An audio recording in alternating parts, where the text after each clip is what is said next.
Hello students, a warm welcome to Obsession. Today we will discuss about the current affairs of December week 2। आज हम लोग बात करेंगे दिसंबर week 2 के important current affairs पर। अच्छे से आप लोगों को देखना है, समझना है और उसके साथ साथ जो भी इम्पॉर्टेंट इन्फॉर्मेशन आप लोगों को दी जाए उसे भी आप लोगों को बहुत ही अच्छे से देखना है। ठीक है, तो स्टार्ट करते हैं आज की अपनी सेकंड क्लास। प्रीवियस क्लास में हमने डिस्कस किया था दिसंबर वीक 1। आज हम बात करते हैं दिसंबर वीक 2 के बारे में और न्यूज़पेपर कैसे पढ़ना है, एक स्ट्रेटेजी क्या होनी चाहिए, लास्ट क्लास में मैंने आप लोगों के साथ डिस्कस किया था। उसके साथ साथ आज का हमारा पहला न्यूज़ आता है, ये देखिएगा ध्यान से।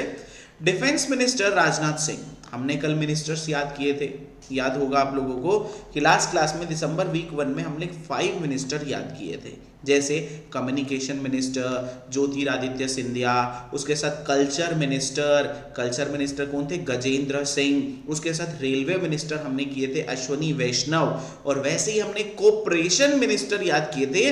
कोऑपरेशन मिनिस्टर कौन थे, अमित शाह, ये हम लोगों ने याद किए थे।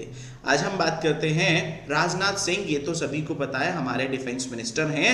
इन्होंने इनोग्रेट किया 125 newly completed BRO infrastructure project to the nation and marking the highest number and value of the inauguration undertaken by a agency in a single day।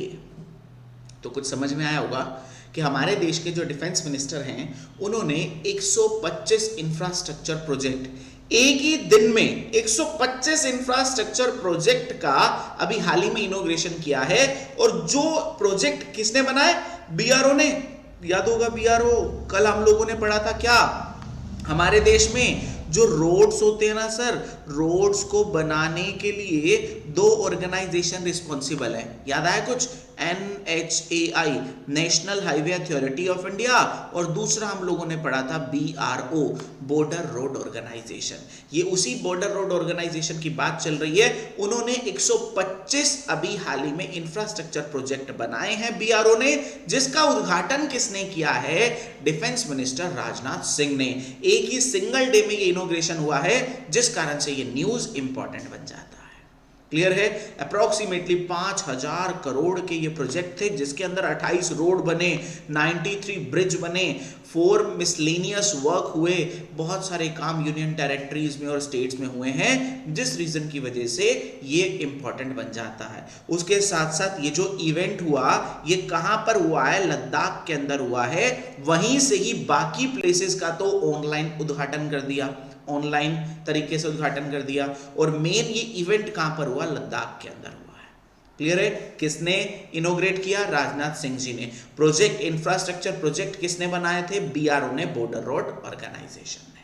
Clear, चलो अब हम बात कर रहे थे वही कि हमारे देश में जो 2 रोड्स के लिए ऑर्गेनाइजेशन है, एक तो कौन सा है, NHAI की बात करें तो कल भी आप लोगों को बताया था सर, NHAI के चेयरमैन कौन है, उनका नाम है संतोष कुमार यादव। और दूसरा आप लोग याद रखें, BRO के कौन है, बॉर्डर रोड ऑर्गेनाइजेशन के, बॉर्डर रोड ऑर्गेनाइजेशन के हैं हरपाल सिंह। लास्ट क्लास में आपको बताया था बॉर्डर रोड ऑर्गेनाइजेशन के रघु श्रीनिवासन थे, बट ये जनवरी 2026 में चेंज हो गए। ठीक है, लास्ट दिसंबर वाली आप लोगों को फर्स्ट वीक की क्लास में पढ़ाया था, दिसंबर तक तो यही थे रघु श्रीनिवासन, लेकिन जनवरी 2026 में ये चेंज होकर कौन बने हैं, हरपाल सिंह। तो याद रख लेना, आज की डेट में हरपाल सिंह है। लास्ट क्लास में मैंने आपको रघु श्रीनिवासन बताया था क्योंकि वो दिसंबर के न्यूज हैं। ठीक है, ये दिसंबर का वीक 2 चल रहा है, हमने दिसंबर के वीक 1 में रघु श्रीनिवासन का नाम पढ़ा था, इस नाम को भूल जाना। लेकिन आज की डेट में जो हैं वो हमारे कौन हैं, हरपाल सिंह, किसके, बॉर्डर रोड ऑर्गेनाइजेशन के। तो बॉर्डर रोड ऑर्गेनाइजेशन के तो हरपाल सिंह हैं, और संतोष कुमार यादव किसके हैं, NHAI के national highway authority of India के चेयरपर्सन हैं। क्लियर है, चलो आगे बात कर लेते हैं अपने अगले न्यूज पर। और हमारा अगला न्यूज क्या आता है, देखो, यूनेस्को के बारे में कुछ पढ़ा था, बिल्कुल सर, यूनेस्को की वर्ल्ड हेरिटेज साइट देखी थी हम लोगों ने, 44 बात की थी कि total 44 world heritage site UNESCO ने इंडिया में डिक्लेयर कर रखी हैं, है ना। और लास्ट भी पढ़ा था हमने मराठा मिलिट्री लैंडस्केप वाला, महाराष्ट्र के अंदर जो यूनेस्को की वर्ल्ड हेरिटेज साइट बनी थी 44th, वही यूनेस्को जिसका हेडक्वार्टर पेरिस में है। यूनेस्को की अभी हाल ही में एक रिप्रेजेंटेटिव लिस्ट आई जिसमें हमारे इंडिया की दीपावली को इंटेंजिबल कल्चरल हेरिटेज में इंक्लूड किया गया है। इंटेंजिबल कल्चरल हेरिटेज में इंक्लूड किया गया। अब सुनना ध्यान से, हमारे ना यूनेस्को नाम का वो जो ऑर्गेनाइजेशन पेरिस वाला है, UNESCO, United Nation Educational Scientific and Cultural Organisation, UNESCO एक तो डिक्लेयर करता है वर्ल्ड हेरिटेज साइट और दूसरा डिक्लेयर करता है इंटेंजिबल कल्चरल हेरिटेज। कौन सी? इंटेंजिबल कल्चरल हेरिटेज भी डिक्लेयर करता है। ठीक है, एक तो यूनेस्को की वर्ल्ड हेरिटेज साइट, दूसरा क्या है? Intangible cultural heritage. तो अब बात यहां पर चल रही है वर्ल्ड हेरिटेज साइट तो इंडिया में कितनी है? 44 हैं। और 44th कौन सी बनी थी? मराठा मिलिट्री लैंडस्केप, ये भी आपको पता है। और इंटेंजिबल कल्चरल हेरिटेज की अगर बात कर लें तो इंटेंजिबल कल्चरल हेरिटेज अभी हाल ही में रिप्रेजेंटेटिव लिस्ट में आई है इंटेंजिबल की इंडिया की दीपावली। इंटेंजिबल समझ गए ना, जिसको छुआ नहीं जा सकता है। तो यहां पर अगर मैं बात कर लूं, इंडिया के अंदर 16 इंटेंजिबल कल्चरल हेरिटेज भी हैं। 16 क्या है? इंटेंजिबल कल्चरल हेरिटेज है। और टेंजिबल कितनी है? 44 हैं, जिसके अंदर जंतर मंतर, लाल किला, वो सारे मैंने बताए थे। इनटेंजिबल लास्ट क्लास में नहीं बताया था, ध्यान से। इनटेंजिबल कल्चरल हेरिटेज हैं कौन सी?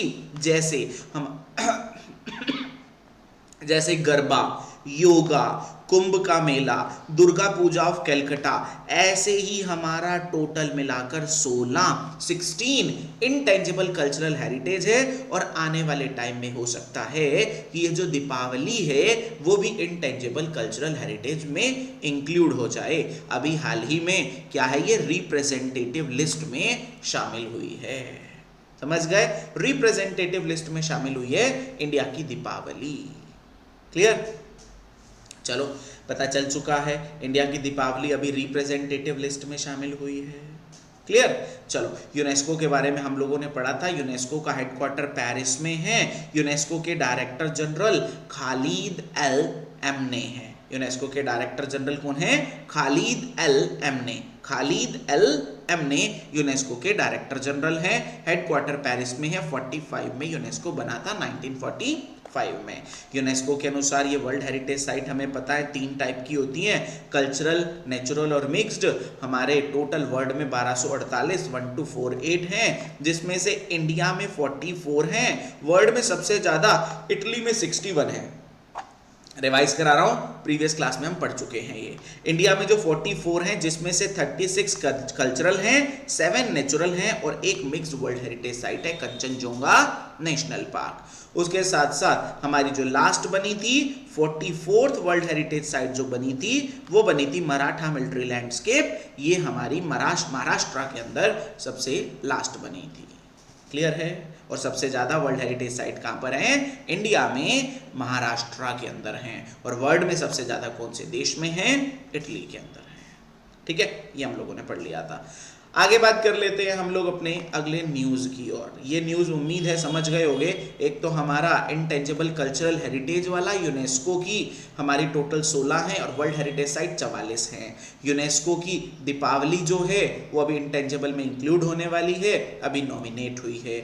उसके साथ हरपाल सिंह जो हैं वो BRO के लेफ्टिनेंट डायरेक्टर जनरल हैं और NHAI के संतोष कुमार यादव हैं। और 125 रोड, अभी 125 BRO ने इंफ्रास्ट्रक्चर प्रोजेक्ट बनाए जिसका उद्घाटन राजनाथ सिंह जी ने किया। यही न्यूज अभी तक हमने पढ़े हैं। ठीक है, चलो आगे बात करते हैं अगले न्यूज पर। अगला न्यूज क्या आता है? Union minister for port, shipping and waterways, नए मंत्री पता चल गए।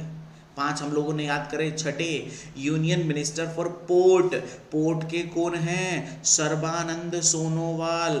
सर्बानंद सोनोवाल, सोनोवाल से याद रख लो सोनार, है ना। सोनार होते हैं ना वो पानी के अंदर जो हमारे डायरेक्शंस देखने के लिए, है ना, सोनार, वहीं से याद रख लो। सोनोवाल पानी वाले मिनिस्टर हैं। सोनोवाल पानी वाले मिनिस्टर हैं। सर्बानंद सोनोवाल, सर्बानंद सोनोवाल हमारे पोर्ट, शिपिंग एंड वाटरवेज के मिनिस्टर हैं, जिन्होंने अभी हाल ही में वर्चुअली इनॉग्रेट किया है, फ्लैग ऑफ किया है इंडिया की पहली। जब भी कोई न्यूज इंडियाज फर्स्ट आ जाए तो हमारे लिए वैसे इंपॉर्टेंट बन जाती है। ठीक है, इंडिया में जब भी कोई पहली बार काम हो रहा है तो इंपॉर्टेंट तो बनेगा ही ना। इंडिया की पहली पहली ऑल इलेक्ट्रिक ग्रीन टग, ऑल इलेक्ट्रिक पूरी की पूरी ग्रीन टग, मतलब किससे चलती है, इलेक्ट्रिसिटी से चलने वाली ये tug, all electric green tug, marking a major milestone in the country shift toward the sustainable and energy efficiency maritime operation. मतलब हमारे देश में जो मैरीटाइम ऑपरेशन है, समुद्र वाले ऑपरेशन है, सारों को सस्टेनेबल की दिशा में आगे बढ़ाने के लिए, मतलब एनवायरमेंट फ्रेंडली की दिशा में आगे बढ़ाने के लिए इंडिया की पहली पहली ऑल इलेक्ट्रिक ग्रीन टग अभी हाल ही में फ्लैग ऑफ की है, उद्घाटन किया है उसका। वो किसने किया है, सर्बानंद सोनोवाल जी ने। तो सर्बानंद सोनोवाल जी ने इसका उद्घाटन किया है। ये जो टग है कहां पर बनाई गई, दीनदयाल पोर्ट अथॉरिटी खांडला के द्वारा गुजरात में बनाई गई, under the green tug transition programme. Green tug transition programme के तहत इसे बनाया गया है और भारत की सरकार ने ऐसा लक्ष्य रखा है कि 2030 तक 50 ग्रीन टग बनाने हैं, 50 ग्रीन टग्स बनाने का लक्ष्य रखा गया है भारत की सरकार के द्वारा। समझ में आ गई होगी बात। तो भारत की सरकार के द्वारा ये लक्ष्य 2030 तक का 50 का रखा गया है। अभी हाल ही में इंडिया की पहली पहली इलेक्ट्रिक ग्रीन टग बनाई गई है, जिसका उद्घाटन हमारे port and shipping and waterways के मिनिस्टर सर्बानंद सोनोवाल जी ने किया है। ठीक है, समझ गए। अब बात क्या चल रही है, इंडियाज फर्स्ट, इंडियाज फर्स्ट। तो मैंने बहुत सारे और न्यूज़ हैं जो इंडियाज फर्स्ट से रिलेट करते हैं, मैंने इसके साथ अटैच किए हैं, ध्यान से सुनना। एक तो पता चल गया India's first all electric green truck का उद्घाटन किसने किया है और बनाई किसने, दीनदयाल पोर्ट अथॉरिटी खांडला गुजरात ने बनाई है। चलो दूसरा न्यूज़ इंडियाज फर्स्ट का क्या आया, इंडिया का पहला पहला India's first fully indigenous hydrogen fuel cell passenger vessel, ये कहां पर अभी लॉन्च की गई, नमो घाट वाराणसी उत्तर प्रदेश में। नमो घाट वाराणसी उत्तर प्रदेश के अंदर इंडिया की पहली hydrogen fuel cell passenger vessel, hydrogen से चलने वाली पैसेंजर्स को एक जगह से दूसरी जगह पर लेकर जाने वाली पानी में, कहां पर इसका उद्घाटन किया गया, वाराणसी के अंदर। इसका उद्घाटन भी किसने किया, पानी वाले मिनिस्टर सर्बानंद सोनोवाल ने, सर्बानंद सोनोवाल जी ने इसका उद्घाटन भी किया है। ठीक है, ये ऐसे क्यों ये हमारा सब ग्रीन हाइड्रोजन या फिर ऐसे इस दिशा में क्यों आगे बढ़ रहे हैं, क्योंकि पता है भारत की सरकार ने बोला है 2070 तक इंडिया को नेट जीरो इमिशन बना देंगे, 2070 तक इंडिया को नेट जीरो इमिशन बना देंगे। गवर्नमेंट की कमिटमेंट है, जिस कमिटमेंट को पूरा करने के लिए इंडिया में ये काम हो रहे हैं। इलेक्ट्रॉनिक व्हीकल बूस्ट हो रहे हैं, हाइड्रोजन वाली ट्रेन चल रही हैं, हाइड्रोजन वाली ये वेसल्स चलाई जा रही हैं पानी में, समझ गए होंगे।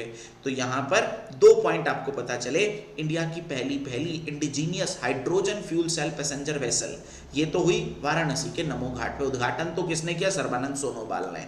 दूसरा पता चला इंडिया की पहली इलेक्ट्रिक ग्रीन टग, इसका उद्घाटन भी सर्बानंद सोनोवाल ने किया, दीनदयाल पोर्ट अथॉरिटी खांडला ने बनाया था इसको। तीसरा इंडिया की पहली हाइड्रोजन ट्रेन, इंडिया की पहली हाइड्रोजन ट्रेन हरियाणा के अंदर जींद से सोनीपत तक चलाई जा रही है।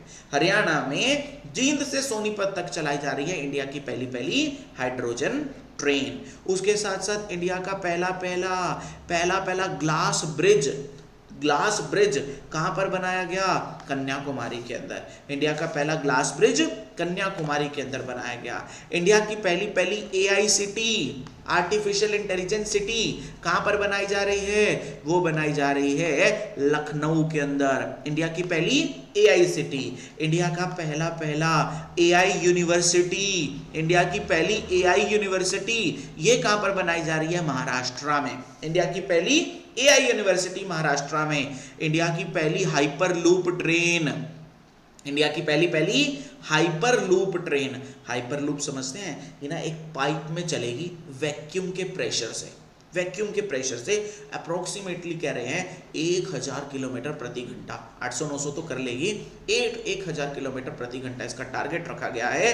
हाइपर लूप ट्रेन चलाई जा रही है, जिसको आईआईटी मद्रास ने इंडियन रेलवे के सहयोग से बनाया है।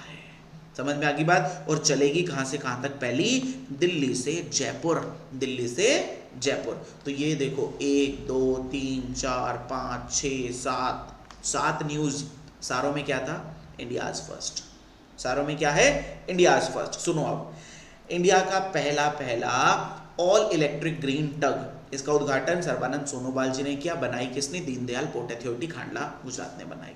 सेकेंड, इंडिया की पहली hydrogen fuel cell passenger vessel, इसका उद्घाटन भी सर्बानंद सोनोवाल जी ने किया और इसको कहां लॉन्च किया गया, नमो घाट वाराणसी में।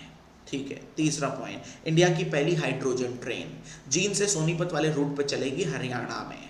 ठीक है, 110 किलोमीटर की रफ्तार से, प्रति घंटा किलोमीटर की रफ्तार से। फोर्थ, इंडिया का पहला ग्लास ब्रिज हमारा कन्याकुमारी तमिलनाडु में। इंडिया का पहला AICT artificial intelligence city UP Lucknow में, और AI यूनिवर्सिटी अलग है, सिटी अलग है। AICT तो लखनऊ में है, AI यूनिवर्सिटी जो है वो महाराष्ट्र के अंदर बनाई जा रही है। और इंडिया की पहली hyperloop train Delhi to Jaipur चलेगी, और ये बनाई किसने, IIT मद्रास, और उसका कोलैबोरेशन किया है मिनिस्ट्री ऑफ रेलवे, और रेलवे मिनिस्टर याद हो गया, अश्वनी वैष्णव।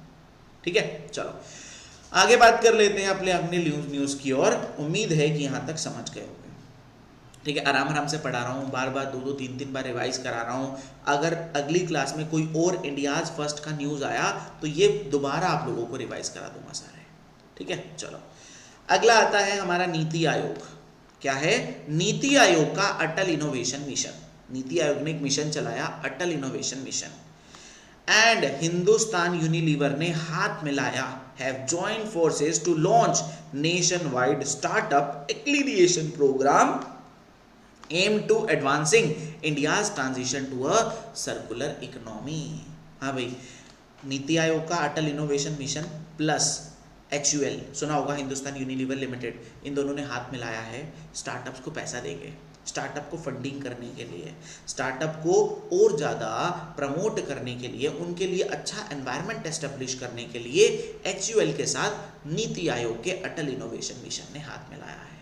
ये नीति आयोग सुना होगा, national institution for transforming India. पहले प्लानिंग कमीशन होता था, प्लानिंग कमीशन को बंद कर दिया गया, उसकी जगह क्या बना, नीति आयोग। कब बना, 2015 में, पता होगा 2015 में प्लानिंग कमीशन को ख़त्म करके नीति आयोग बना था।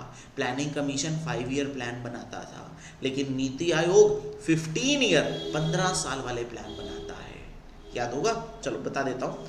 नीति आयोग जो बना 2015 में बना, किसको खत्म करते हुए, प्लानिंग कमीशन को खत्म करते हुए। प्लानिंग कमीशन जो बना था 1950 में बना था, जिसका फर्स्ट 5 ईयर प्लान जो आया था, फर्स्ट 5 ईयर प्लान जो ये लेकर आए थे, वो लेकर आए थे 1951 में, और कब तक चला था, 56 तक। और इसने अपना लास्ट 5 ईयर प्लान बनाया 12th 5 ईयर प्लान इसका लास्ट था 2012 से लेकर 2017।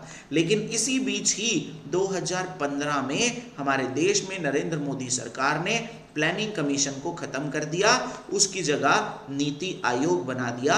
नीति की full form national institution for transforming India. जो प्लानिंग कमीशन होता था ये 5 ईयर प्लान बनाता था, लेकिन नीति आयोग 15 ईयर प्लान बनाता है।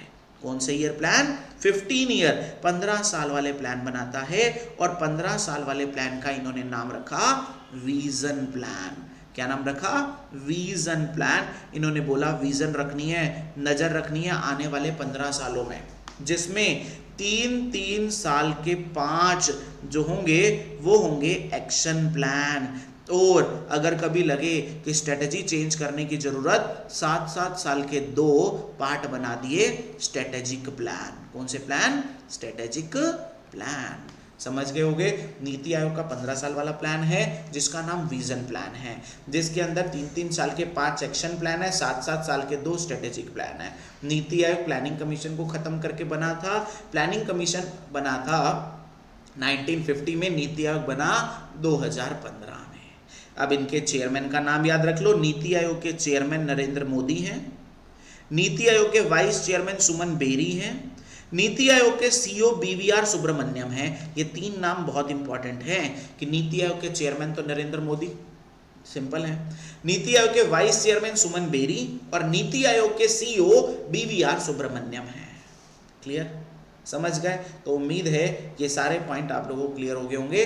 नीति आयोग के अटल इनोवेशन मिशन ने किसके साथ, HUL के साथ हाथ मिलाया है, उसके साथ नीति आयोग और प्लानिंग कमीशन के बारे में ये सारी बातें। प्लानिंग कमीशन का पहला 5 ईयर प्लान 51 में बना, लास्ट 12th बना था, उसके बाद बनने शुरू हो गए थे कौन से, नीति आयोग के। किसी के दिमाग में आ रहा होगा सर ये 2012 से 17 हैं और नीति आयोग तो पहले ही बन गया।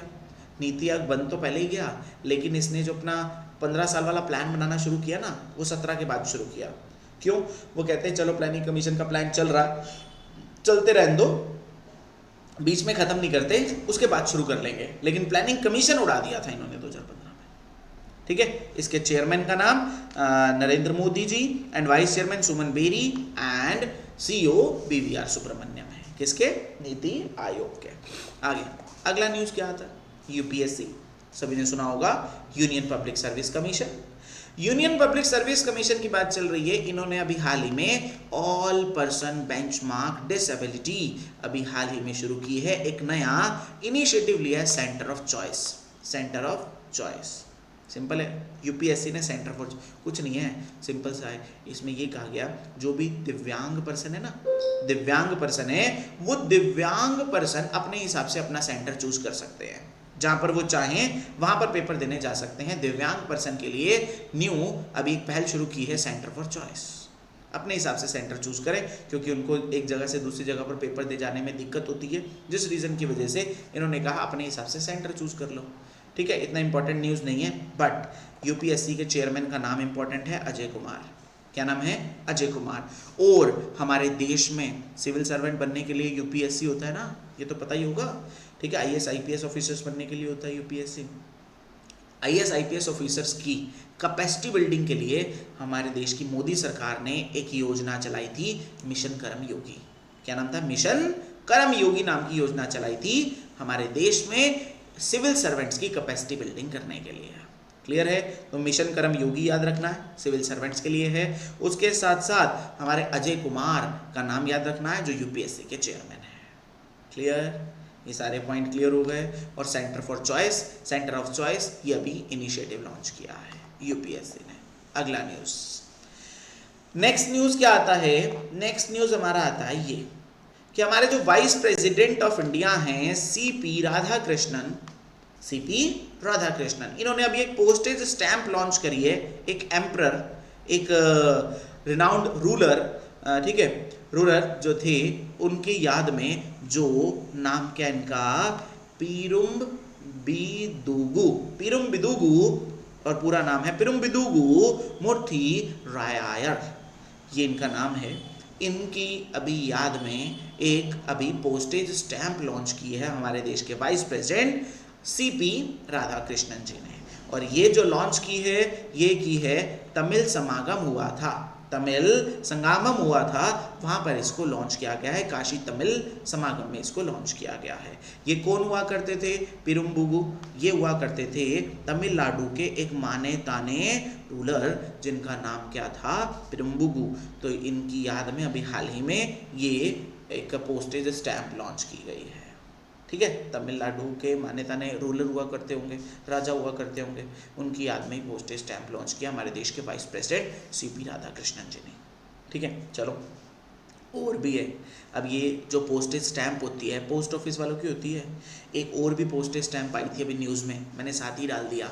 बॉम्बे के अंदर ना, बॉम्बे जिम खाना क्लब, बॉम्बे का जो जिम खाना है ना, उसको 150 साल हो गए, उसको 150 ईयर हो गए। 1875 में ये बना था, उसको 150 ईयर हो गए। उसकी याद में भी अभी हाल ही में डिपार्टमेंट ऑफ पोस्ट ने, हमारे देश के डिपार्टमेंट ऑफ पोस्ट ने एक अभी पोस्टेज स्टैंप को लॉन्च किया है।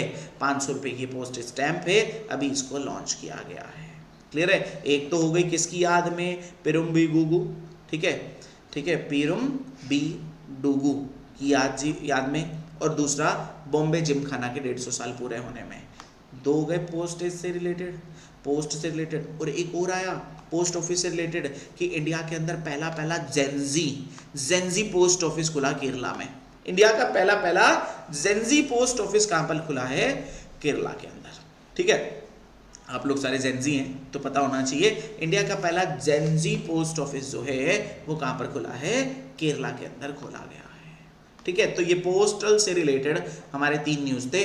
2 तो पोस्टेज स्टैंप आई, एक तो आई हमारी किसकी याद में, जो तमिलनाडु के राजा हुआ करते थे जिनका नाम क्या था, पेरुम्बीदुगु, इनकी याद में, और दूसरा बॉम्बे जिमखाना के 150 साल पूरे होने के उपलक्ष्य में, और तीसरा पोस्ट से रिलेटेड क्या था, जंजी पोस्ट ऑफिस खुला है।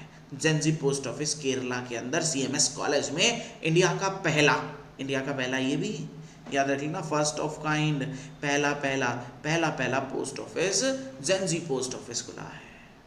ठीक है, समझ गए? तो इंपॉर्टेंट न्यूज़ है, एक एक को बहुत ही आराम से आप लोगों को समझा रहा हूं, अच्छे तरीके से आप लोगों को देखना है, समझना है। क्लियर? चलो अगला न्यूज़ आता है हमारा इसमें रामसर साइट्स के बारे में। अब वर्ल्ड हेरिटेज साइट देखी थी आप लोगों ने, बिल्कुल देखी थी। अब है रामसर साइट, इसकी कहानी सुनो। ईरान सुना है? बिल्कुल सुना होगा, अभी चल ही रहा है ईरान, आप लोग देख ही रहे हैं। ईरान के अंदर ना एक शहर है, एक सिटी है जिसका नाम है रामसर। क्या नाम है? रामसर। ईरान के एक एनवायरनमेंट मिनिस्टर हुआ करते थे, ये बहुत साल पहले की बात है, 50 से 60 साल पहले की बात है। ईरान के एक एनवायरनमेंट मिनिस्टर हुआ करते थे जिनका नाम था एस्कंदर फिरोज। कहानी सुनो, सब याद हो जाएगा। जिनका नाम था एस्कंदर फिरोज। क्या नाम था? एस्कंदर फिरोज। उन्होंने ना पता है क्या किया, अपने आसपास के फ्रेंडली कंट्रीज के नेताओं को, एनवायरनमेंट मिनिस्टर्स को अपने देश में बुलाया, रामसर में बुलाया। रामसर एक शहर का नाम है ना, रामसर जो ईरान में शहर है वहाँ पर बुला लिया, और बुलाकर उनको बहुत सारी अच्छी अच्छी बातें बताई। क्या बताया? सबसे पहली बात उन्होंने बताई, सुनो सारे, मुझे लगता है कि वर्ल्ड लेवल पर जो वेटलैंड एरियाज़ है ना, जो गीली भूमि है, वेटलैंड एरियाज़ है, उनको प्रोटेक्ट करना चाहिए। सारे लोग कहने लगे क्यों, क्या फ़ायदा होगा? कहते हैं पहला फ़ायदा ये होगा, वेटलैंड एरियाज़ की वजह से जो उसके आसपास के जितने भी शहर लगते हैं, जितने भी गांव लगते हैं, सबका वाटर लेवल, सबका जो धरती का वाटर लेवल है वो बढ़ता है, क्योंकि दलदली ज़मीन की वजह से आसपास के सबका वाटर लेवल बढ़ जाता है। कह रहे दूसरा फ़ायदा ये होगा कि ना, जो हमारे माइग्रेटरी बर्ड्स है, माइग्रेटरी बर्ड्स मतलब जो ऐसे बर्ड हैं जो बहुत सारी ठंड पड़ने पर एक कंट्री से दूसरी कंट्री में उड़कर आते हैं, और वो ऐसी जगह ढूंढते हैं जो कैसी हो, वेटलैंड एरिया हो। वेटलैंड एरिया ही ढूंढते हैं ऐसे बर्ड्स, और वहाँ पर अंडे देते हैं, ब्रीडिंग होती है, तो नई नई प्रजातियों का विकास होता है, डेवलपमेंट होती है। तो ऐसे एरिया जो है वो इकोलॉजिकल पॉइंट ऑफ व्यू से बहुत इंपॉर्टेंट है, नेचुरल पॉइंट ऑफ व्यू से भी बहुत इंपॉर्टेंट है, तो हमें ऐसे एरिया को बचाना चाहिए। जैसे आप लोगों ने सुना होगा साइबेरिया, बहुत ठंड पड़ती है वहाँ पे, तो साइबेरियन सारस नाम के पक्षी इंडिया में उड़कर आते हैं और हमेशा ऐसी जगह ढूंढते हैं जो वेटलैंड एरियाज होती हैं, ठीक है, गीली भूमि होती है, दलदली भूमि होती है, ऐसे ढूंढते हैं। तो सारों को इनकी बात तो अच्छी लगी, सारों ने कहा ठीक है। तब से लेकर अब तक ऐसे प्लेसेस जो दलदली भूमि है, गीली भूमि है, उसको डिक्लेयर करने लग गए रामसर साइट्स। क्या डिक्लेयर करने लग गए? Ramsar sites. और इंडिया में अभी 2 प्लेसेस हैं जिनको रामसर साइट डिक्लेयर किया गया है। टोटल 96 प्लेसेस इंडिया में हो चुके हैं जो रामसर साइट बन चुके हैं, टोटल 96। अभी कौन से हुए हैं? एक है सिलीसेर लेक, अलवर राजस्थान में। दूसरा कोपरा जलाशय, बिलासपुर छत्तीसगढ़ में। ये अभी हाल ही में नई रामसर साइट बनी है। इंडिया में टोटल 96 रामसर साइट हो चुके हैं। इंडिया में टोटल 96 रामसर साइट हो चुकी हैं। समझ गए? अब रामसर साइट इंडिया में पता चल गया, 2 नए बने, टोटल कितने हो गए सर? 96। इंडिया के अंदर रिसेंट में ये सिलीसर लेक और कोपरा, और थोड़े महीने पहले अक्टूबर में बनी थी ये गोगाबिल लेक रामसर साइट। उससे पहले राजस्थान के अंदर किचेन और मिनार, ये 2 रामसर साइट बने थे। मतलब थोड़े थोड़े दिन में न्यूज़ आता रहता है, इसको रामसर साइट डिक्लेयर कर दिया, इसको रामसर साइट डिक्लेयर कर दिया। तो अभी तक 96 रामसर साइट्स हो चुकी हैं, ठीक है, 96। और वर्ल्ड में सबसे ज़्यादा रामसर साइट यूके में है। वर्ल्ड में सबसे ज़्यादा, वर्ल्ड हेरिटेज साइट तो सर इटली में थी ना, हाँ, लेकिन रामसर साइट सबसे ज़्यादा कहाँ पर है? यूके में। Okay sir. वर्ल्ड में और जो वर्ल्ड हेरिटेज साइट इंडिया में सबसे ज़्यादा थी महाराष्ट्र में, लेकिन इंडिया में सबसे ज़्यादा रामसर साइट कहाँ है सर? इंडिया में सबसे ज़्यादा रामसर साइट तमिलनाडु में है। इंडिया में सबसे ज़्यादा रामसर साइट तमिलनाडु में है। इंडिया में सबसे ज़्यादा वर्ल्ड हेरिटेज साइट महाराष्ट्र में है। वर्ल्ड में सबसे ज़्यादा रामसर साइट यूके में है। वर्ल्ड में सबसे ज़्यादा वर्ल्ड हेरिटेज साइट इटली में है। समझ गए? ठीक है, चलो ये भी पता चल गया। मैंने बताया एस्कंदर फिरोज नाम के जो पर्सन हुआ करते थे उनकी मीटिंग हुई थी, कब हुई थी? 1971 में रामसर शहर में। ठीक है, इंडिया ने रामसर को ज्वाइन किया था 1982 में। उसके बाद हमारा रामसर होने के लिए रामसर साइट का दर्जा तब मिलता है जब वो रेयर स्पीसीज को होस्ट करे, ऐसी जगह बायोडाइवर्सिटी को सपोर्ट करे, उसके साथ साथ माइग्रेटरी बर्ड के लिए एक प्लेस हो और हाइड्रोलॉजिकल फंक्शन को परफॉर्म करे। अगर ये चारों क्राइटेरिया, कोई दलदली भूमि, कोई वेटलैंड एरिया, अगर चारों क्राइटेरिया फॉलो कर लेता है तो उसको डिक्लेयर कर देते हैं क्या? Ramsar site. ठीक हो गई बात। पूरे वर्ल्ड में अप्रोक्सीमेटली 2500 के आसपास हैं और यूके में सबसे ज़्यादा 176 रामसर साइट्स हैं। क्लियर हो गई बात। और इंडिया में कितनी हैं? अब ये भी पता चला 94 हैं। और इंडिया में पहली जो रामसर साइट डिक्लेयर हुई थी वो हुई थी चिल्का लेक। कौन सी हुई थी? चिल्का लेक ओडिशा में। उसके साथ साथ केवलादेव नेशनल पार्क राजस्थान में ये पहली रामसर साइट, सबसे पहले रामसर साइट डिक्लेयर हुई थी। क्लियर है। और मोदी जी ने कहा 2030 तक, अभी तक तो 94 हैं, 2030 तक हम 1000 रामसर साइट डिक्लेयर करवाने का लक्ष्य रखते हैं। पूरा तो नहीं होगा शायद, लेकिन देखते हैं। मोदी जी ने कहा 94 से हम 1000 तक वेटलैंड एरिया को रामसर साइट डिक्लेयर करवा देंगे। चलो देखते हैं। उसके बाद वेटलैंड डे आपको याद रखना है। वेटलैंड डे मनाया जाता है 2 फरवरी को। वर्ल्ड वेटलैंड डे 2 फरवरी को मनाया जाता है। उम्मीद है ये कहानी क्लियर होगी। आपको सिर्फ याद रखना है, सॉरी 94 बोला था, 96 है। टोटल मिलाकर 96 रामसर साइट्स इंडिया में हो चुकी हैं। 95th और 6th कौन सी बनी है? सिलीसेर लेक अलवर और कोपरा जलाशय बिलासपुर। टोटल 96 है। ठीक है, अभी 94 बोला था by mistake, sorry for that. तो अभी कितनी है? 96 रामसर साइट्स इंडिया में हो चुकी हैं। क्लियर? रामसर है क्या? पता चल गया आप लोगों को। आगे बात करते हैं अगले न्यूज़ की ओर। समझ में तो आ रहा होगा? ठीक है, एक एक पॉइंट बिल्कुल आराम से आप लोगों को समझा रहा हूँ। उम्मीद है कि सब कुछ समझ पा रहे होंगे आप लोग। अगला न्यूज़ आता है हमारा ये, हमारा भारतीय भाषा उत्सव। भारतीय भाषा उत्सव हमारे देश के जो एजुकेशन, मिनिस्ट्री ऑफ एजुकेशन है, department of school education and literacy है, इन्होंने भारतीय भाषा उत्सव मनाया है।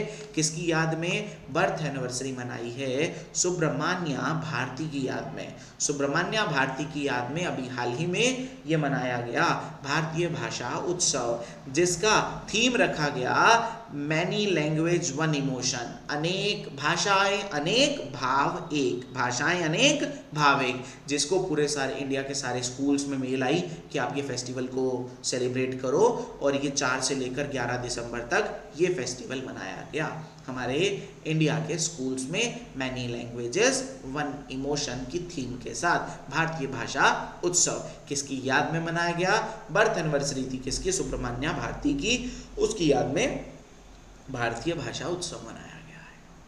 ठीक है, चलो इतना सा तो सिंपल सा था ये तो। आगे बात करते हैं रशिया। भाई रशिया के व्लादिमीर पुतिन प्रेसिडेंट इंडिया आ गए दिसंबर में, तो हमारे लिए इंपॉर्टेंट बन जाता है sir, president of Russia Vladimir Putin visited India in December 2025। ठीक है, इनविटेशन दिया था नरेंद्र मोदी जी ने। क्यों आए? 23rd इंडिया रशिया समिट को अटेंड करने के लिए। और इंडिया और रशिया के जो संबंध हैं उसको 25 साल पूरे हो गए। हमारी एनिवर्सरी मनाई गई, 25वीं एनिवर्सरी। कौन सी जुबली? सिल्वर जुबली मनाई गई। तो जिस रीजन की वजह से हमारे यहाँ पर हमारे रशिया और इंडिया के 25 साल रिलेशन को पूरे हो गए और इंडिया ने रखी एक summit, 23rd India Russia summit, जिसको अटेंड करने के लिए रशिया के प्रेसिडेंट व्लादिमीर पुतिन इंडिया में आए। ठीक है, इंडिया में आए, उन्होंने कहा कि हम अपने रिलेशंस को और ज़्यादा बढ़ाएंगे। इंडिया रशिया के साथ अप्रोक्सीमेटली $100 बिलियन का 2030 तक ट्रेड कर लेगा आपस में, हम अपने रिलेशंस को बढ़ावा देंगे। बहुत सारी बातें इनके बीच में हुई हैं, लेकिन याद रखो ये अभी कौन इंडिया के अंदर विजिट पे आया था? रशिया के प्रेसिडेंट व्लादिमीर पुतिन। रशिया के प्रेसिडेंट व्लादिमीर पुतिन इंडिया आए थे। ठीक है, चलो ये भी पता चल गया। आगे स्वीडन, भाई स्वीडन की बात आ गई। अरे स्वीडन का नाम आते साथ तो मुझे नोबेल प्राइज याद आ जाते हैं। तो वही सर, ये नोबेल प्राइज कल भी तो बताए थे, बिल्कुल। अरे नोबेल प्राइज वही होते हैं, नोबेल प्राइज जो वर्ल्ड के सबसे बड़े प्राइज हैं। जैसे इंडिया का सबसे बड़ा भारत रत्न है, वो तो पता होगा, इंडिया का सबसे बड़ा भारत रत्न। उसके बाद पद्म विभूषण, पद्म भूषण, पद्मश्री, विभूषण, भूषण श्री, पता होने चाहिए, सारे पढ़ाऊंगा आगे। ठीक है, लेकिन इंडिया का सबसे बड़ा भारत रत्न। उसके बाद अपने आप ही छोटे हो रहे हैं, विभूषण, भूषण, श्री, विभूषण, भूषण, श्री, समझ रहे होगे। इंडिया का सबसे highest civilian award Bharat Ratna, second highest Padma Vibhushan, third highest Padma Bhushan, fourth highest Padma Shri. पहला पहला याद रखना है सिर्फ भारत रत्न, उसके बाद विभूषण, भूषण, श्री। ये तो हो गए वर्ल्ड के सबसे बड़े, इंडिया के सबसे बड़े सिविलियन अवार्ड। लेकिन वर्ल्ड के कौन से हैं सबसे बड़े अवार्ड? सर वर्ल्ड के सबसे बड़े तो नोबेल प्राइज हैं। और नोबेल प्राइज देता कौन है? सर ये दो कंट्री देती हैं। एक कंट्री का नाम तो स्वीडन है और दूसरी कंट्री का नाम नॉर्वे है। एक कौन सी है? स्वीडन, और दूसरी कौन सी है? नॉर्वे। स्वीडन जो 5 फील्ड में देता है, कौन कौन से? फिजिक्स, केमिस्ट्री, मेडिसन, इकोनॉमिक्स और लिटरेचर में। और नॉर्वे देता है नोबेल का शांति पुरस्कार, नोबेल पीस प्राइज। ठीक है, ये तो हमें पता है सर। अब इंडिया और स्वीडन के बीच में अभी हाल ही में 7 projects, India and Sweden have launched 7 projects to drive decarbonization in the domestic steel and cemented sector. Cement sector और स्टील सेक्टर को डीकार्बोनाइजेशन करने के लिए, मतलब कार्बन जो रिलीज होता है उसको कम करने के लिए, ताकि इंडिया का वो जो 2070 का टारगेट है ना, नेट जीरो कार्बन इमिशन का, वो पूरा कर सकें। उसके लिए अभी इंडिया ने कौन से देश के साथ हाथ मिलाया है? सीमेंट और स्टील सेक्टर को बूस्ट करने के लिए, उसको डीकार्बोनाइज करने के लिए उसने हाथ मिलाया है। किसके साथ? स्वीडन के साथ, जिसमें इंडिया के IIT Bombay, IIT Dhanbad, IIT Bhubaneswar, IIT Hyderabad, Dutta मगे कॉलेज ऑफ इंजीनियरिंग ने, बहुत सारों ने यहाँ पर अपना सपोर्ट दिया है। इंडिया ने स्वीडन के साथ इस पर्पस के लिए हाथ मिलाया है। क्लियर है, समझ गए? और बात चल रही है स्वीडन के बारे में, तो ये आपको क्लियर हो गया है। स्वीडन और नॉर्वे कौन से प्राइज देते हैं? नोबेल प्राइज देते हैं। ठीक है, चलो अगला न्यूज आता है सेंसस, वेरी इंपॉर्टेंट। सेंसस तुम्हें पता है सेंसस क्या होती है? जनगणना, है ना। और सेंसस, सर सेंसस के बारे में अभी 2021 में होनी थी, लेकिन 2027 तक पोस्टपोन हो गई। कैबिनेट ने अप्रूव किया proposal of conducting the census. कितना पैसा अप्रूव किया है? अप्रॉक्सीमेटली 11,718 करोड़ रुपए सेंसस के लिए अप्रूव हुए हैं, जनगणना के लिए अप्रूव हुए हैं। 2027 में 2 फेसेस में ये शुरू हो जाएगी। पहला फेज जो होगा वो house listing and housing census होगा, जो अप्रैल टू सितंबर 2026 तक चलेगा।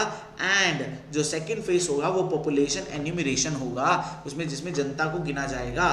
तो पता चल गया 2 फेसेस में ये होने वाली है हमारे देश की सेंसस।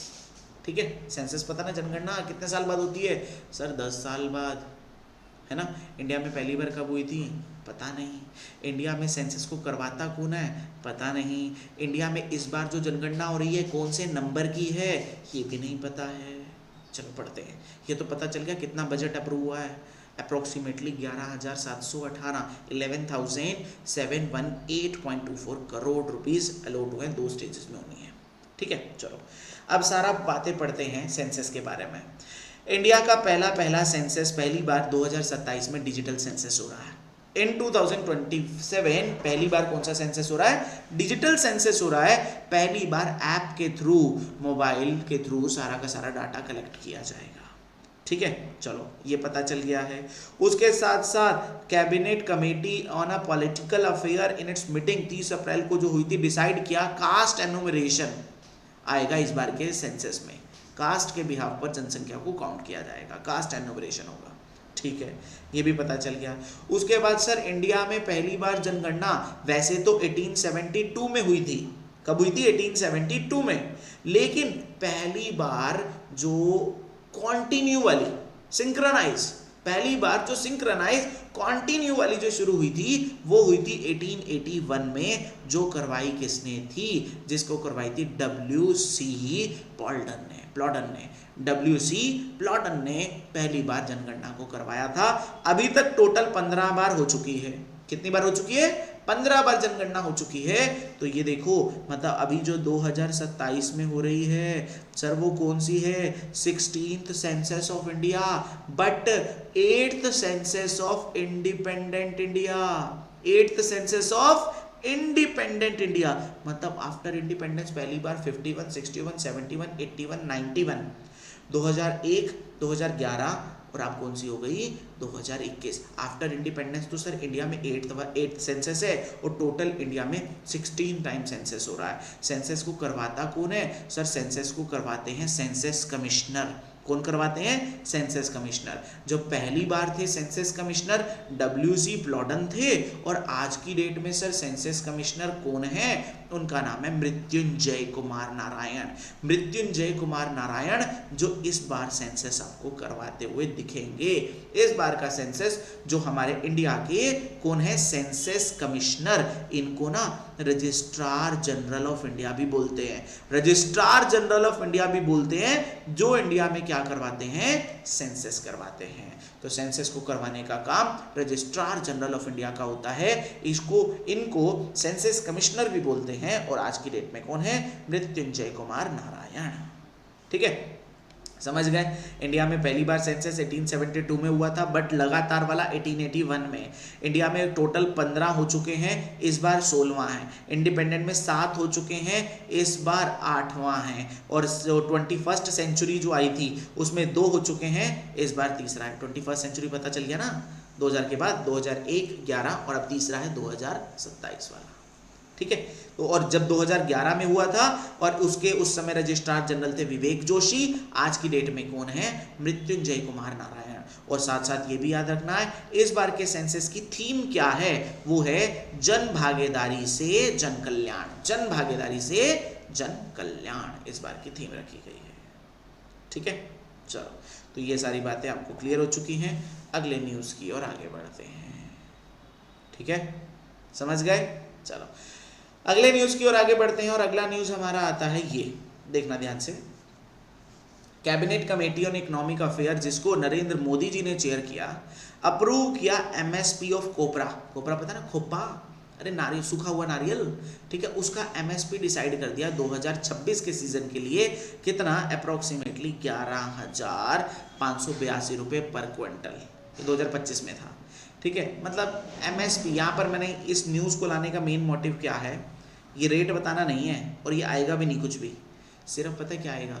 MSP क्या होता है पता है? Minimum support price. किसानों की फसलों का एक रेट डिसाइड हो जाता है, एक मिनिमम रेट डिसाइड हो जाता है, उसको बोलते हैं मिनिमम सपोर्ट प्राइस। अगर किसान मार्केट में अपनी फसल को बेचना चाहते हैं, तो बेचने अगर जाते हैं तो मिनिमम रेट तो उनको वो मिलेगा ही मिलेगा जो गवर्नमेंट ने डिसाइड किया है। अगर कोई मंडी वाला वो रेट देने को तैयार नहीं है, वो रेट देने को तैयार नहीं है, तो सरकार कहती है हम उस रेट पर आपकी फसल अपने आप खरीद लेंगे, डोंट वरी, वो तो मिनिमम रेट आपको मिलेगा ही मिलेगा। उस मिनिमम रेट को बोलते हैं मिनिमम सपोर्ट प्राइस, MSP। एक तो ये बताना था MSP क्या होता है, और दूसरा बताना था MSP को डिसाइड कौन करता है?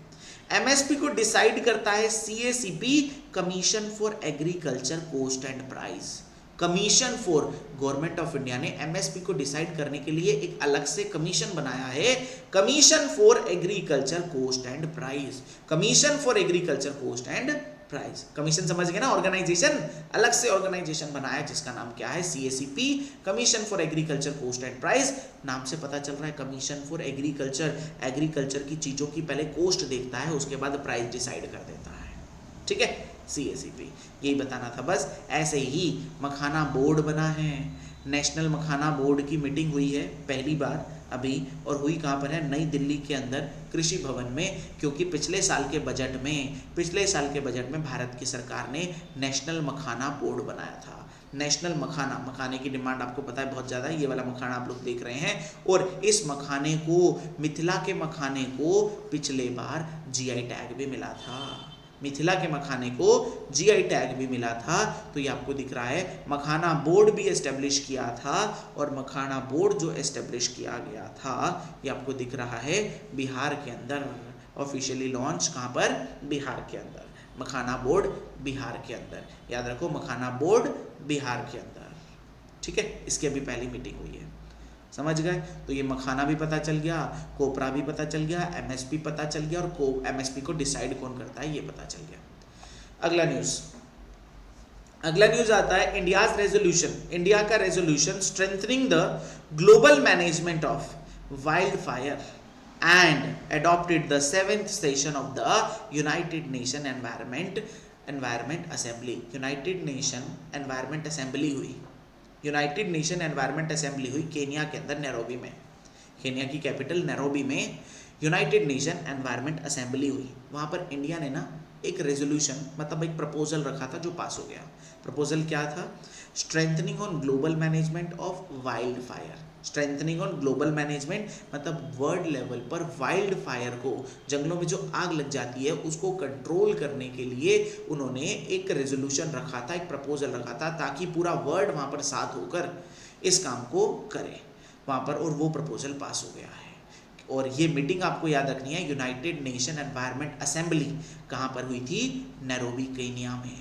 और यहाँ पर ना इंडिया के एक पर्सनैलिटी को अवार्ड भी मिला है, इन्होंने एनवायरनमेंट के लिए काम किया, तमिलनाडु की हैं ये, तमिलनाडु की चीफ सेक्रेटरी, ठीक है, तमिलनाडु की chief secretary, additional chief secretary हैं सुप्रिया साहू। सुप्रिया साहू गवर्नमेंट ऑफ तमिलनाडु के अंदर, इनको अभी हाल ही में champion of the earth award मिला है, champion of the earth award मिला है। इसके अंदर ही जो हाईएस्ट एनवायरमेंटल ओनर होता है, ये अवार्ड अभी हाल ही में इनको यूनाइटेड नेशन एनवायरमेंट असेंबली जो नैरोबी केनिया में हुई, वहां पर ये अवार्ड मिला है। इन्होंने एनवायरनमेंट को बचाने के लिए बहुत ज़्यादा काम किया, जिस रीज़न की वजह से ये तमिलनाडु की एडिशनल चीफ सेक्रेटरी, जिनका नाम सुप्रिया साहू है, उनको यहाँ पर यूनाइटेड नेशन एनवायरनमेंट असेंबली जो नैरोबी केनिया में हुई थी, वहाँ पर अवार्ड मिला। अवार्ड का नाम है champions of the earth, champions of the earth award, champions of the earth award मिला है, ठीक है। चलो ये भी समझ गए। आगे भारती एयरटेल ने अभी एक पार्टनरशिप साइन की है गूगल के साथ, पार्टनरशिप साइन की है गूगल के साथ रिच कम्युनिकेशन सर्विसेज के लिए, अपनी कम्युनिकेशन को बढ़ावा देने के लिए, कम्युनिकेशन सर्विसेज को और बूस्ट करने के लिए भारती एयरटेल ने गूगल के साथ हाथ मिलाया है, भारती एयरटेल ने गूगल के साथ हाथ मिलाया है, ठीक है, समझ गए। एयरटेल विल ऑफर, ये आरसीएस शुरू कर रहा है एयरटेल, आरसीएस मतलब rich communication services, rich communication services, ठीक है। चलो, भारती एयरटेल ने गूगल के साथ हाथ मिलाकर आरसीएस शुरू किया है, आरसीएस रिच कम्युनिकेशन सर्विसेज शुरू की है। और गूगल ने अभी हाल ही में तेलंगाना की गवर्नमेंट के साथ हाथ मिलाया, इंडिया का पहला गूगल स्टार्टअप हब बना रहे हैं हैदराबाद के अंदर। गूगल स्टार्टअप हब बन रहा है, इंडिया का पहला है, तो ये भी इंपॉर्टेंट बन जाएगा। इंडिया का पहला गूगल स्टार्टअप हब कहाँ पर बन रहा है, हैदराबाद में। इंडिया का गूगल स्टार्टअप हब कहाँ पर बन रहा है, हैदराबाद में बनाया जा रहा है, ठीक है, याद रखो ये इंपॉर्टेंट है। गूगल ने एक तो तेलंगाना की गवर्नमेंट से हाथ मिलाया, और दूसरा गूगल ने भारती एयरटेल से हाथ मिलाया। भारती एयरटेल से आरसीएस के लिए, आरसीएस मतलब क्या है, रिच कम्युनिकेशन सर्विसेज के लिए, और गूगल ने तेलंगाना गवर्नमेंट से हाथ मिलाया है इंडिया का पहला गूगल फॉर स्टार्टअप बनाने के लिए, स्टार्टअप इंक्यूबेटर बनाने के लिए, स्टार्टअप हब बनाने के लिए, ठीक है। चलो, और स्टार्टअप तो पता ही है ना, इंडिया में स्टार्टअप्स, याद करो इंडिया में स्टार्टअप्स क्या होते हैं, स्टार्टअप मतलब जो नए नए बिजनेस को स्टार्ट करते हैं। एक मिनट ये जरूर पढ़ लेना, इंडिया में जो स्टार्टअप होते हैं ना, बेसिकली ये 3 टाइप के होते हैं। एक होते हैं यूनिकॉर्न स्टार्टअप, जिनकी वैल्यूएशन $1 बिलियन को पार कर जाती है, उसको बोलते हैं यूनिकॉर्न स्टार्टअप। ये यूनिकॉर्न बोला घोड़ा, समझ रहे हैं ना, और ये बोला घोड़ा एग्जैक्ट में नहीं है। स्टार्टअप के टाइप्स हैं, जिनकी वैल्यूएशन 10 बिलियन को क्रॉस कर जाती है डेकाकॉन, जिनकी वैल्यूएशन 100 बिलियन को क्रॉस कर जाती है उसको बोलते हैं हेक्टोकॉन, ठीक है, समझ गए। तो हेक्टोकॉन, एलन मस्क की कंपनीज आप लोगों ने सुनी होगी, टेस्ला जैसी, वो शायद हेक्टोकॉन में आती हैं। इंडिया में कोई हेक्टोकॉन में नहीं आती है। इंडिया में 5-6 कंपनियां डेकाकॉन में हैं और 125-30 के आसपास यूनिकॉर्न कंपनीज हैं। ठीक है, यूनिकॉर्न कंपनीज हैं, यूनिकॉर्न स्टार्टअप्स हैं मतलब। ठीक है, यूनिकॉर्न स्टार्टअप कौन से होते हैं? जिनकी वैल्यूएशन 1 बिलियन को क्रॉस कर जाए। डेकाकॉन 10 बिलियन और हेक्टोकॉन 100 बिलियन। ये क्या हैं? ये सर टाइप्स ऑफ स्टार्टअप हैं। स्टार्टअप के टाइप्स हैं, टाइप्स ऑफ स्टार्टअप। ठीक है, स्टार्टअप को आगे इस कैटेगरी में डाल देते हैं अगर वो इस वैल्यूएशन को पार कर जाते हैं तो। ठीक है, चलो आगे बात कर लेते हैं हम अगले पॉइंट की और अगले न्यूज़ की। और अगला न्यूज़ आता है कोई रिपोर्ट्स के बारे में। रिपोर्ट्स के बारे में क्या न्यूज़ आता है? एक रिपोर्ट आई, 5th edition of women peace and security index आया दिसंबर में, जिसको रिलीज किया Georgetown institute of women's peace and security peace research institute Oslo के साथ मिलकर। ठीक है, ये रिलीज हुआ है, जिसमें गवर्नमेंट ऑफ नॉर्वे ने भी बहुत बड़ा हाथ दिया है। ये एक रिपोर्ट निकाली। इस रिपोर्ट के अनुसार ये पाया गया टोटल 181 कंट्रीज ने इसमें पार्टिसिपेट किया, जिसमें से महिलाओं की सबसे बेस्ट कंडीशन देखी गई डेनमार्क में है। महिलाओं के सबसे बेस्ट कंडीशन डेनमार्क में है और इंडिया महिलाओं की कंडीशन में 131st प्लेस पर है। इंडिया महिलाओं की कंडीशन में 131st प्लेस पर है। सबसे बढ़िया महिलाओं की कंडीशन कहाँ पर है? डेनमार्क में है। डेनमार्क जिसकी कैपिटल कोपेनहेगन है वो। और ये इंडेक्स का नाम क्या है? Women peace and security index. Women peace and security index में क्वेश्चन आ जाए women peace and security index में इंडिया का प्लेस क्या है, आपका आंसर रहेगा क्या? वो रहेगा सर 131st। पहले नंबर पर कौन है? डेनमार्क, बस। और एक और रिपोर्ट आई, world inequality report. World inequality report, इसको निकाला किसने? वर्ल्ड इनइक्वालिटी लैब ने निकाला। ये जो वर्ल्ड इनइक्वालिटी लैब है वो कहाँ पर है? पेरिस के अंदर है ये वर्ल्ड इनइक्वालिटी लैब। उन्होंने बताया कि इंडिया के अंदर ना बहुत ज़्यादा इनइक्वालिटी है। 10% लोग जो सबसे अमीर हैं उनके पास संपत्ति का, नेशनल इनकम का 58% है। मतलब हमारे इंडिया के 10% जो अमीर हैं, पूरा नेशनल इनकम का 58% उनके पास है। ये वर्ल्ड इनइक्वालिटी रिपोर्ट कहती है। कौन कहती है? वर्ल्ड इनइक्वालिटी रिपोर्ट कहती है। समझ गए? क्लियर है? और इंडिया में फीमेल लेबर का जो पार्टिसिपेशन है वो भी बहुत कम है, 15.7% इंडिया में फीमेल लेबर का पार्टिसिपेशन है। ये दो रिपोर्ट हैं, इनइक्वालिटी रिपोर्ट और women peace and security index. ठीक है, समझ गए? अगला न्यूज आता है, अमेज़न इन्वेस्ट करना चाह रहा है इंडिया में 2030 तक $35 बिलियन। $35 बिलियन तक इन्वेस्ट कर लेगा। कौन? अमेज़न। अमेज़न इंडिया में बोला कि 2030 तक मैं इंडिया में $35 बिलियन तक का बिजनेस करूंगा, इन्वेस्ट करूंगा। ओके, करो, अच्छी बात है। माइक्रोसॉफ्ट ने भी बोला मैं कितना इन्वेस्ट करूंगा? 117.5 बिलियन डॉलर तक मैं भी इन्वेस्ट करूंगा। ये किसने बोला है? माइक्रोसॉफ्ट ने, कि आने वाले 4 सालों में ये 17.5 बिलियन डॉलर तक, $5 बिलियन तक इन्वेस्ट करेंगे। और अमेज़न कितना इन्वेस्ट करेगा 30 तक? $35 बिलियन इंडिया में। ठीक है, चलो अच्छी बात है, इन्वेस्ट करो भाई, हम भी चाह रहे हैं इन्वेस्ट होना चाहिए इंडिया में। आगे, बैंक ऑफ बड़ौदा का नाम सुना होगा। बैंक ऑफ बड़ौदा, अरे सर वही बैंक है ना ये बैंक ऑफ बड़ौदा, जिसके अंदर अभी थोड़े साल पहले 2 बैंक मर्ज हुए थे। बिल्कुल वही है। एक का नाम था विजया बैंक, एक का नाम था देना बैंक। विजया और देना दोनों बैंक ऑफ बड़ौदा में मर्ज हो गए थे। बैंक ऑफ बड़ौदा इंडिया का लार्जेस्ट पब्लिक सेक्टर बैंक जो है, इसको बेस्ट बैंक इन इंडिया का अवार्ड मिला है। बेस्ट बैंक इन इंडिया का अवार्ड मिला है at bankers bank of year awards के अंदर। इसको अभी हाल ही में बेस्ट बैंक ऑफ इंडिया का अवार्ड मिला है। किसको? बैंक ऑफ बड़ौदा को। बैंक ऑफ बड़ौदा को बेस्ट बैंक ऑफ इंडिया का अवार्ड दिया गया है। और अनंत अंबानी को भी मिला। बिल्कुल, अनंत अंबानी को ग्लोबल ह्यूमैनिटेरियन अवार्ड मिला है अमेरिकन वुमेन सोसाइटी के द्वारा। अमेरिकन वुमेन सोसाइटी, क्योंकि इन्होंने वो गुजरात में वन तारा प्रोजेक्ट नहीं शुरू किया था। अरे वन तारा, जहां पर जंगली जानवरों को ही रखते हैं, वन तारा प्रोजेक्ट शुरू किया था। उस रीजन की वजह से ग्लोबल ह्यूमैनिटेरियन अवार्ड मिला है अनंत अंबानी को अमेरिकन वुमेन सोसाइटी के द्वारा। अमेरिकन वुमेन सोसाइटी के द्वारा अनंत अंबानी को कौन सा अवार्ड मिला है? ग्लोबल ह्यूमैनिटेरियन अवार्ड मिला है। तो अवार्ड पता चल गया। बैंक ऑफ बड़ौदा को बेस्ट बैंक का अवार्ड मिला है, अनंत अंबानी को ग्लोबल ह्यूमैनिटेरियन अवार्ड मिला है, उसके साथ आलिया भट्ट को मिला है golden globe horizon award, golden globe horizon award, जो हमारा रेड सी इंटरनेशनल फिल्म फेस्टिवल हुआ वहां पर आलिया भट्ट को गोल्डन ग्लोब हॉरिजन अवार्ड मिला है। 3 अवार्ड पता चल गए। उसके साथ टाइम्स मैगजीन ने अभी हाल ही में जो नील मोहन सीईओ ऑफ यूट्यूब हैं, यूट्यूब के सीईओ हैं, उनको दिया है 2025 का CEO of the year award, CEO of the year award मिला है। तो ये चारों अवार्ड आपको याद रखने हैं। सबसे पहला बैंक ऑफ बड़ौदा को बेस्ट बैंक का अवार्ड मिला है, अनंत अंबानी को ग्लोबल ह्यूमैनिटेरियन अवार्ड मिला है, आलिया भट्ट को गोल्डन ग्लोब हॉरिजन अवार्ड मिला है, और नील मोहन को जो यूट्यूब के सीईओ हैं उनको CEO of the year award मिला है। ठीक है, तो ये 4 अवार्ड दिसंबर के वीक 2 में थे जो मैंने चारों इकट्ठे कर दिए हैं। आगे अगला न्यूज आता है, अभी हाल ही में इंडिया के एक एस्ट्रोनॉमर हैं राशि जैन और योगेश डब्ल्यू, इन्होंने अभी हाल ही में using NASA James Webb space telescope का यूज करते हुए डिस्कवर किया है एक मोस्ट डिस्टेंट स्पाइरल गैलेक्सी। ठीक है, एक मोस्ट जिसका नाम क्या है, अलकनंदा गैलेक्सी।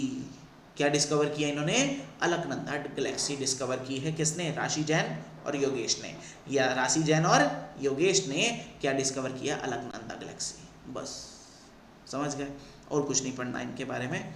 आगे बात करते हैं यहाँ पर, अरे ग्रैंड मास्टर सर कल ही तो बताए थे ग्रैंड मास्टर के बारे में।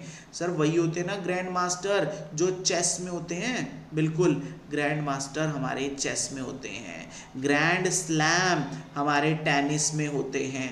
ग्रैंड स्लैम किस में होते हैं, टेनिस में होते हैं। और एक और बताए थे ना ग्रैंड प्री, ये सर मर्सिडीज फरारी की फॉर्मूला 1 रेस होती हैं, वो है ग्रैंड प्री। ठीक है, ग्रैंड मास्टर की बात चल रही है। इंडिया के ग्रैंड मास्टर परागनंदा ने सिक्योर किया अपना स्थान as a tournament by the winning of FIDE circuit 2025, become the only male player to represent India. अकेले इंडिया को रिप्रेजेंट करने वाले, अकेले इंडिया को साइप्रस में ये जो टूर्नामेंट हुआ वहां पर अकेले इंडिया को रिप्रेजेंट करने वाले कौन बने, आर परागनंदा। आर परागनंदा इंडिया के ग्रैंड मास्टर, आर परागनंदा साइप्रस में इंडिया को रिप्रेजेंट करने वाले मेल प्लेयर बने हैं। ठीक है, अब ये जो है ये क्या है, फाइड। सर फाइड क्या है, अरे तुमने वो सुना होगा आईसीसी, इंटरनेशनल क्रिकेट काउंसिल, अरे वो जो क्रिकेट के मैच कराते हैं ICC world cup, ICC cricket को कंडक्ट कराने की अथॉरिटी है, सबसे बड़ी इंटरनेशनल ऑर्गेनाइजेशन है क्रिकेट का। आईसीसी का हेडक्वार्टर दुबई में है। वैसे ही चेस की सबसे बड़ी अथॉरिटी है फाइड। फाइड का हेडक्वार्टर लोज़ाने स्विट्जरलैंड में है। कहाँ पर है, लोज़ाने स्विट्जरलैंड में है। ठीक है, चलो उसके बाद अगला न्यूज आता है हमारा यहाँ पर squash world cup. Squash world cup कहाँ पर हुआ है, चेन्नई तमिलनाडु में। स्क्वैश वर्ल्ड कप कहाँ पर हुआ, चेन्नई तमिलनाडु के अंदर हुआ है। बस इतना सा आपको याद रखना है, स्क्वैश वर्ल्ड कप कहाँ पर हुआ है, अभी हाल ही में चेन्नई तमिलनाडु के अंदर हुआ है। उसके साथ साथ और क्या याद रखना है, इंटरनेशनल हॉकी फेडरेशन ने अभी हाल ही में mains junior hockey world cup कहाँ पर हेल्ड किया है, चेन्नई के अंदर और मदुरई में। तमिलनाडु के चेन्नई और मदुरई में ये हेल्ड हुआ है। कौन सा, इंटरनेशनल हॉकी फेडरेशन का men's junior hockey world cup, men's junior hockey world cup, जिसमें जर्मनी ने making their 10th appearance secured a gold medal. Germany ने क्या लिया है, gold medal, their 8 title by the defeating Spain, Spain को हराकर। और यहाँ पर हमें याद रखना है अनमोल इक्का को मिला है प्लेयर ऑफ द मैच, जो इंडिया की साइड से है। अनमोल इक्का को क्या मिला है, प्लेयर ऑफ द मैच मिला है। समझ गए, जर्मनी की बात पता चल गई। और ये जो हमारा FIH है, FIH क्या है सर, ये फुटबॉल हॉकी को कंडक्ट कराने की अथॉरिटी है। जैसे फाइड किसकी है, चेस की, ICC किसकी है, क्रिकेट की, तो FIH किसकी है, FIH हॉकी की है। और इसका हेडक्वार्टर भी लोज़ाने स्विट्जरलैंड में है। कहाँ पर इसका हेडक्वार्टर, लोज़ाने स्विट्जरलैंड में, FIH का।